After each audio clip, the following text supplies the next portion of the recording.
বালাগাল উলা বিকামালিহি কাশাফাদ্দুজা বিজামালিহি হাসুনাত জামিউ খিসলিহি সাল্লু আলাইহি ওয়া আলিহি। পৃথিবীর সকল মুমিন মুসলমান এই পবিত্র কাশিদা শরীফ সম্বন্ধে যথেষ্ট অবগত, কিন্তু আমরা বেশিরভাগ মুসলমান এই সুন্দর দুরূদ শরীফের বাংলা অর্থ জানি না।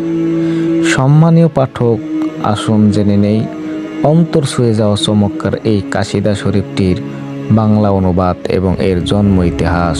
বাংলা অনুবাদ: যিনি সাধনায় পূর্ণতার শেষ প্রান্তে পৌঁছেছেন, যার সৌন্দর্যের আলোকে অন্ধকার দূর হয়েছে, যার আচরণ ব্যবহার ছিল সৌন্দর্যের অকর দুরূদ তার এবং তার বংশধরগণের উপর। বালাক অর্থ পৌঁছানো, কামালিহি অর্থ পূর্ণতা পরিপূর্ণ, জামালিহি সৌন্দর্য, খিসালিহি আচরণ ব্যবহার চরিত্র। ইতিহাস থেকে জানা যায় হযরত শেখ সাদী রহমতুল্লাহ আলাইহি এই কাশিদা শরীফের প্রথম 2 লাইন লেখার পর কি লিখবেন তা তিনি ভাবতে ভাবতে হঠাৎ তন্দ্রাচ্ছন্ন ভাব আসলে স্বপ্ন দিদারে তিনি রাসূল পাক সাল্লাল্লাহু আলাইহি সাল্লামের জিয়ারত পান। প্রিয় নবীজি সাল্লাল্লাহু আলাইহি সাল্লাম তখন শেখ সাদী রহমতুল্লাহ আলাইহিকে বলেন, হে শেখ সাদী, তুমি লিখো, হাসুনাত জামিউ খিসালিহি সাল্লু আলাইহি ওয়া আলিহি।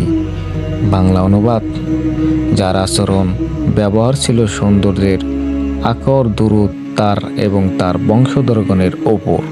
সুতরাং বিষয়টি অত্যন্ত পরিষ্কার যে এই কাশিদা শরীফ রাসূল সাল্লাল্লাহু আলাইহি সাল্লাম শেখ সাদী রহমতুল্লাহ আলাইহিকে দিয়ে নিজে লিখিয়েছেন।